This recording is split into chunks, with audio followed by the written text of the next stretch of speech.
తీసుకుని మా ఇంట్లోనే 2 రోజులు పెట్టుకున్నాము.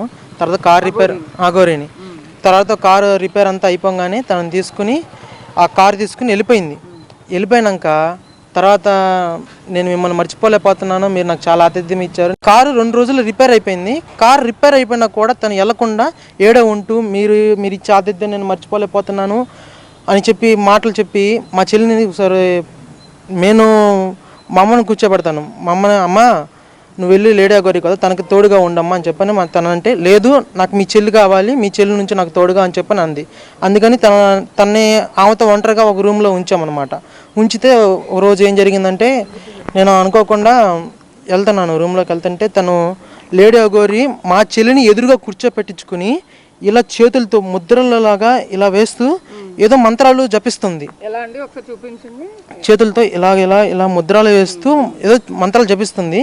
ఆ టైంలో నేను అనుకోకుండా సడన్గా నేను తలుపులు నెట్టేసరికి ఏయ్ నువ్వు ఎందుకు వచ్చావు, నువ్వు లోపలికి ఎందుకు వచ్చావు, సడన్గా నేను పిలిచినప్పుడే రావాలి, ఇలా మేమిద్దరం ఏకాంతంగా ఉన్నాం రాకూడదు అని చెప్పి నా మీద గట్టిగా కేకలేసింది. అమ్మ ఏంటమ్మా తర్వాత ఘోరంగా ఆవిడ అరిచినప్పుడు మీరు ఎలా రియాక్ట్ అయ్యారు? అంటే భయం వేసిందా?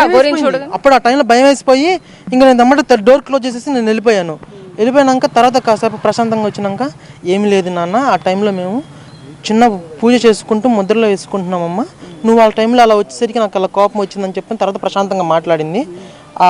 మీరు ఒక వీడియోలో చూసుండొచ్చు మా అన్నయ్య విష్ణు మీద కూడా పడి ఇలాగా ముద్దులు పెడతానంటూ బొగ్గలు కొరుకుతూ నాకు కూడా బొగ్గలు నచ్చాయి, నీ బొగ్గలు నాకు బాగున్నాయి అని చెప్పని బొగ్గలు లాగడాలు ఇలాంటివి చేసింది.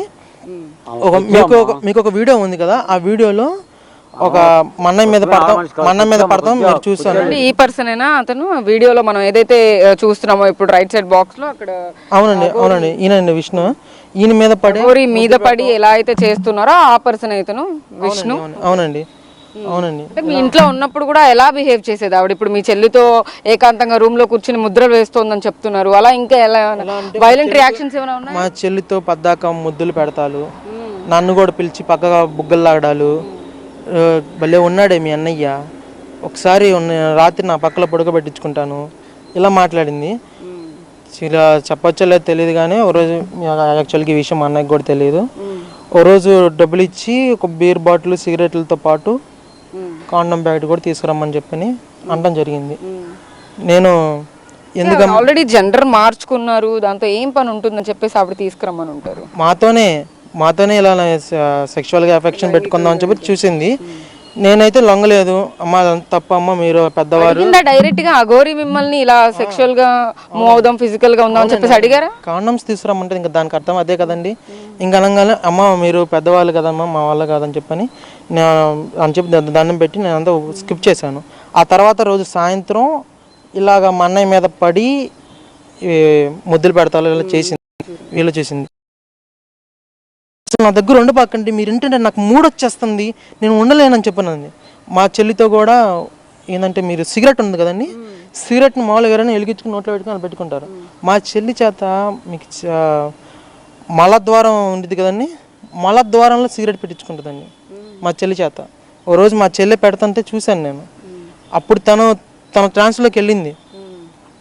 అప్పుడు తన ట్రాన్స్లోకి వెళ్ళి అలా తను ఏది చెబితే అది చేస్తుంది. తను వశపరుచుకోవడం ఇదంతా మీరు నమ్ముతున్నారా? అంటే తను ఏదో మందు పెట్టింది నా అమ్మ, నా అన్న, నా విష్ణు అన్నయ్య, నా చదువు, నా కెరీరు, నా గోలు అని అనుకున్న పిల్ల ఆవిడ పరిచయం అయిన 7 రోజుల్లోనే సడన్గా నాకు మీరెవ్వరు వద్దు, నాకు ఆమె కావాలి అని చెప్పండి అంటే ఎవరైనా సరే మందు పెట్టుకుని పైగా నా ముందే ఇలా ముద్రలు వేస్తూ లేదమ్మా నేనేదో సాధన చేసుకుంటున్నాను, మీరు వాళ్ళ సడన్గా వచ్చేసరికి ఇలా అని మాట మార్చడం, నా మీద అలా గట్టి కేకలేయడం. మీ మీద ప్రయోగించలేదా, ఓన్లీ మీ చెల్లి మీద ప్రయోగించింది అంటారా? మీ అందరూ ఎందుకు మేమందరం దూరంగా ఉండేవాళ్ళం. ఆ పిల్లని ఒకదాన్ని దగ్గరగా ఉంచడం వల్ల ఆమె ఒక ఆడవాళ్ళు అన్నట్టుగా భావించి మేము మా చెల్లిని ఒకదాన్ని దగ్గరగా ఉంచడం. మా అమ్మ ఉంచుదామంటే మీ అమ్మొద్దు, నాకు మీ చెల్లె కావాలి, మీ చెల్లిని దగ్గరగా ఉంచి అన్నారు. అయితే మా చెల్లిని ఇలా ఉంచి వశపరుచుకోవడం జరిగింది. అయితే ఇందులో మొన్నటిదాకా మా చెల్లికి ట్రీట్మెంట్ ఇద్దామనే టైంలో ట్రీట్మెంట్ ఇద్దామంటే మా అమ్మ కూడా అడ్డుపడుతున్నారు. ఎందుకంటే మా అమ్మకు కూడా కొంచెం డబ్బాస్ చూపించారేమోనని నాకు అనుమానంగా ఉంది. మా అమ్మ కూడా ఇప్పుడు బాధపడుతున్నారు. కానీ కానీ డబ్బాస్ చూపించినప్పుడు మా అమ్మ ఇలాగా ట్రీట్మెంట్ జరగనివ్వకుండా. ఒకే రకమే అంటారా మీ అమ్మగారు కూడా? అంటే డబ్బులు చూపిస్తే అంటే ఏమైనా ఫైనాన్షియల్ గా ఉపయోగపడతాయని అనుకుని భావించుంటారా? ఫైనాన్షియల్ భావించాలని అనుకున్నాను. సాధన నేర్పించి పంపించేస్తానని చెప్పాను. మా అమ్మకి అలా మాయ మాటలు చెప్పి కొంచెం డబ్బాస్ చూపించారు.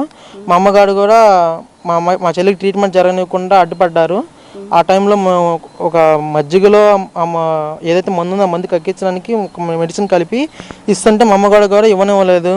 ఆ టైంలో లేడీ గారు కూడా ఫోన్ చేసి ఇవ్వద్దు, ఎలాంటి ట్రీట్మెంట్ తీసుకోవద్దని చెప్పని అన్నట్టుగా మాకు తెలిసింది. అందుకని సో మీరు డైరెక్ట్ గా మాట్లాడి శ్రీవర్షిని పంపించమని అడగలేకపోయారా అఘోరిని?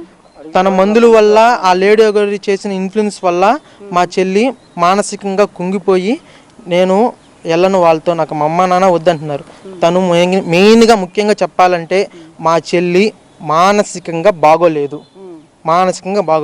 మేము గుంటూరు మానస హాస్పిటల్లో కూడా అపాయింట్మెంట్ తీసుకుంటే హాస్పిటల్ తీసుకెళ్దాం అన్న టైంలో మా అమ్మగారితో ఇలాగా మీరు తీసుకెళ్ళొద్దు హాస్పిటల్కి అని చెప్పడం జరిగింది. అందుకని ఇలా హాస్పిటల్కి తీసుకెళ్ళకుండా అదే రోజున వెళ్ళిపోవడం జరిగింది మా చెల్లి. సో ఇప్పుడు మీరు కంప్లైంట్ ఇచ్చారు కదా, పోలీసులు ఏమంటున్నారు? మీ చెల్లిని మళ్ళీ రిటర్న్ మీ ఇంటికి పంపిస్తాను తీసుకొచ్చి మాట్లాడించి ఆ పిల్లని వాళ్ళ సంక్షంలోనే ఆ మానస హాస్పిటల్కి తీసుకెళ్లి ట్రీట్మెంట్ ఇప్పిస్తానన్నట్టుగా మాకు చెప్పారు. అఘోరిని తీసుకొస్తా అన్నారా? కస్టడీలోకి తీసుకొస్తా? అఘోరితో ఇప్పుడు మా చెల్లి ఉంది కాబట్టి తీసుకొచ్చి అక్కడ ఉంచి ఒక కానిస్టేబుల్ని ఇప్పించి మా చెల్లిని మమ్మల్ని తీసుకుని మానస హాస్పిటల్ తీసుకెళ్ళి ట్రీట్మెంట్ ఇప్పిస్తాను అన్నట్టుగా అన్నారు ఎస్ఐ రవీంద్ర గారు. అంటే చాలా వైలెంట్ గా బిహేవ్ చేసిన పరిస్థితులు మనం చూసాం అఘోరి చాలా సార్లు. ఇప్పుడు మీ ఇంట్లోనే ఉన్నారు అని అంటున్నారు, మిమ్మల్ని కొట్టడం